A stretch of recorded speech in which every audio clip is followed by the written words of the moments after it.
Texas Governor Greg Abbott says he's getting his pen all warmed up. He's preparing to sign a bill banning sanctuary cities. The bill approved by the Texas State Senate last night would impose fines and even jail time on Texas officials who don't comply with federal immigration laws. The legislation would take effect in September. He's expected to sign the bill tomorrow. So joining us now to discuss sanctuary cities, President Trump's victories today, particularly in the House on health care and much more. The co-host of The Five, Kimberly Guilfoyle. The show looks great. Thank you. How do you like the new time at 9? You know, it's a little bit getting adjusted, but so far it seems to be working well. We've got great chemistry. People are excited about it, so it's still a lot of fun, and now it's just more like prime time punch. There you go. Same team. Great fun. Yeah, and lots of fun. That's good. New time, 9 Eastern. There you go. Kimberly, let's start with first. This is a victory for the president. He persevered. He told everybody after the first attempt failed, led by the House leadership, that he wanted this done, and he got personally involved and led on this. Yeah, well, that's what, you know, he's a born leader. Yep. Okay, and that's why the American people put it in. And it took him to be able to shepherd this and get it done, because he tried to let the others handle it because they promised him that they were going to get it done, that they were going to be able to manage it and effectuate a positive outcome.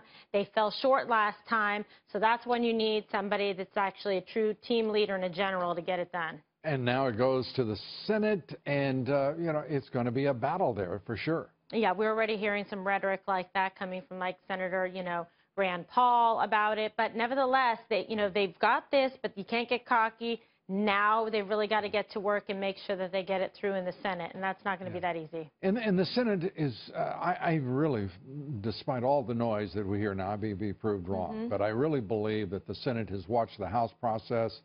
The House has learned, and I believe the Senate is learning vicariously, that this president is a man who's leading.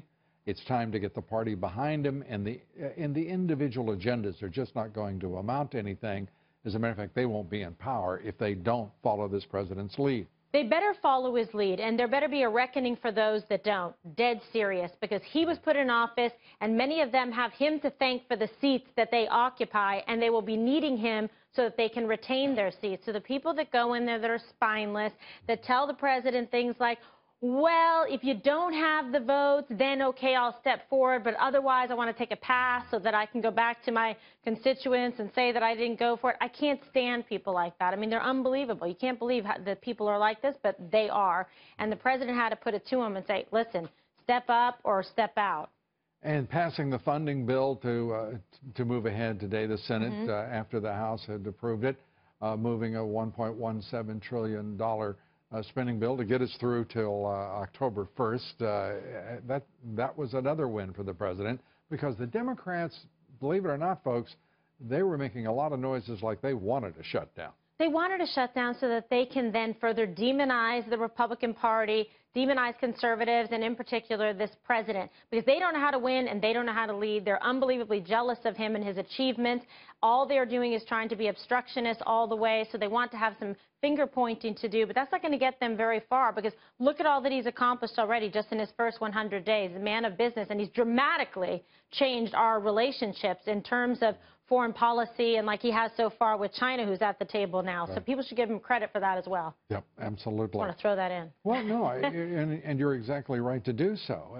Also, the president today, again, I think said it correctly, that this victory, particularly speaking of the health care legislation, is bringing the Republican Party together in Washington, where it's difficult to get anybody together. But it appears that's exactly what he's done. Do you see the dissonance and some of the disaffection within his own team dissipating? Yeah, I think today was a good example of everybody coming together, and they've learned that, listen, if you come together as a team, you play together, you're all running the same play, you're actually going to get something done.